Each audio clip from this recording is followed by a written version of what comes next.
Hey, I'm Anna. Welcome to my channel. Today I'm going to talk about gator mouths for the junk journal user. What is a gator mouth? That is the term the junk journal community has come up with to describe a situation where a journal is so stuffed that you can't fully close it all the way. And that is not quite the same as the term chunky monkey, which I understand to be the junk journaling term of a journal that is pleasantly plump.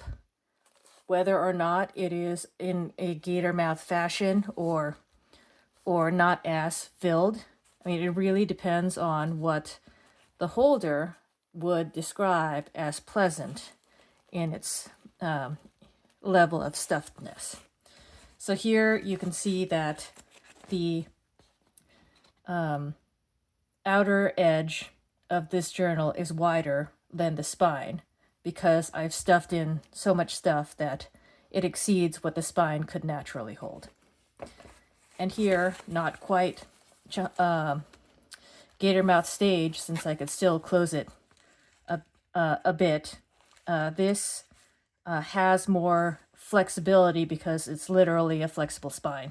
And so you could, depending on the width of the items in here, still be able to close it, especially if you had some sort of, wraparound or some other closure.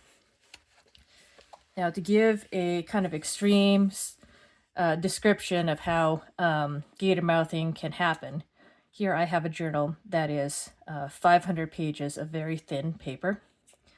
And I was working in this journal for 3 years. I did very minimal stuffing. There's not a lot in here. That is beyond the actual paper itself.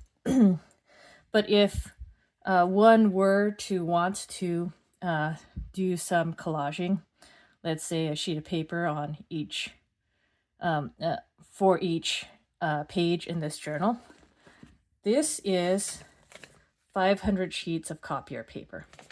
And now you can imagine that that would cause a bit of a challenge for this spine, which is already straining under the usage of being open and closed for 3 whole years.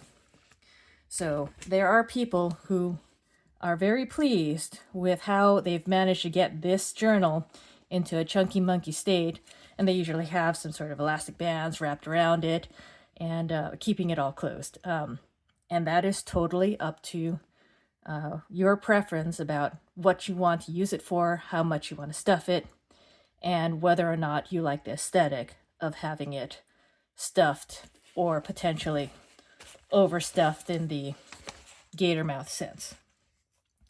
So some of the pros and cons of this is, again, totally aesthetics. I mean, are you there to, are you using it in order to enjoy the items that you're putting in there, or to look at, admire the work of the junk journaling artist who has created all those things for you to look at, or are you trying to work in it?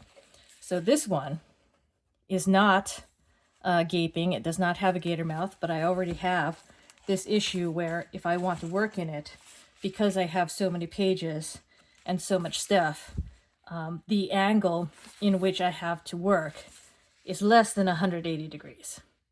And the more stuffed it is, the less space I'm going to have to be able to work in. And that becomes, generally more difficult as you move through the notebook, the journal. So that is a consideration to make. So that's kind of a trade-off that one may have if one was looking for the aesthetic of having a gator mouth effect. So when you're looking for a junk journal to purchase, you should think about what you're going to be using it for. Are you going to be writing in it? Are you going to be stuffing it with lots of papers? Do you want it to be looking like this when you buy it? Or do you want it to, reach this stage or more once you're filling it with your own stuff? Those are some considerations to make before you decide what you want to purchase. So you should be thinking about whether or not you want and need room to expand in a journal.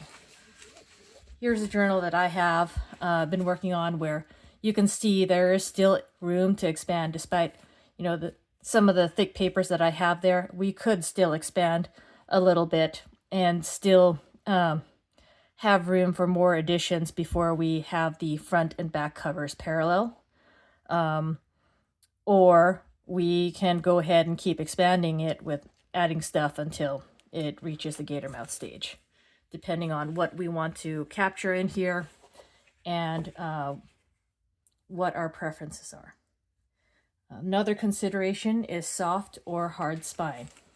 So here, there's a limitation to how much the spine can hold if you want to keep the front and back covers parallel. Here we have exceeded that spine width and no longer able to be parallel because of all the stuff that's in here. Here we have a soft cover journal, and because it is soft cover, we have room to expand despite the fact that there is no spine here. But that doesn't mean that you can't have a soft cover spine. Here is a soft cover spine. You could have this style of journal where you have room to grow and you have the flexibility in the spine area where it's not as inhibited as a hardcover spine. So those are just a few considerations to make when you're shopping for a junk journal, and it just depends on whether or not you like a gator mouth, want to avoid a gator mouth, and what you want to use that journal for. Hope that helps.